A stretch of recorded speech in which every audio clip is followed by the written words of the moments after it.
কুপিয়ে গুরুতর আহত করা হয় মাকে, তার ৩ বছরের শিশুকে ফেলে দেয়া হয় পুকুরের পানিতে। এমন নির্মম ঘটনা ঘটেছে কিশোরগঞ্জের করিমগঞ্জে।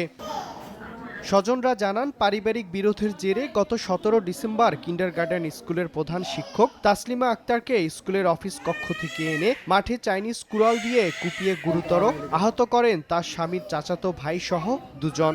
এ সময় মায়ের কোল থেকে তার ৩ বছরের ছেলেকে কেড়ে নিয়ে পাশের একটি পুকুরে ফেলে দেয় তারা। প্রতিবেশীরা শিশুটিকে পানি থেকে উদ্ধার করেন। জীবন রক্ষা পেলেও এখনও স্বাভাবিক হতে পারছে না শিশুটি। আমি এর কঠিন বিচার চাই, যাতে এরকম প্রধান শিক্ষকের উপর আর যেন কেউ এরকম আচরণ না করতে পারে। অস্ত্র নিয়ে আসিয়া নিরহ পাইয়া কালী ময়দান মাঠে একা পাইয়া কেউ নেই, এভাবে কুপাইছে।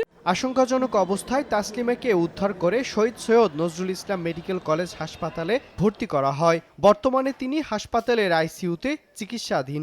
আব্বু তোমার কি ভালাই দিছি, তোমার আব্বু তোমার আম্মারে মারছে ভালাই দিয়া। আমি এটার প্রতি নিন্দা প্রতি বিচার চাই, সূক্ষ্ম বিচার যেন হয়। আমার ওই মেয়েটার পুরো পায়ের হাড্ডি ক্যালসিয়ামটা পর্যন্ত বের হয়ে গেছে, আর নাকের এই পুরাটা এন থেকে মানে এতখানি কাইটে গেছে, আর ভিতরে হাড়টা পর্যন্ত মানে ভেঙে গেছে।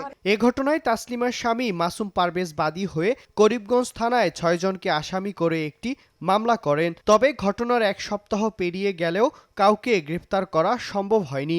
এ ব্যাপারে ক্যামেরার সামনে কথা না বললেও হামলায় জড়িতদের আইনের আওতায় আনার আশ্বাস পুলিশের। সময় সংবাদ, কিশোরগঞ্জ।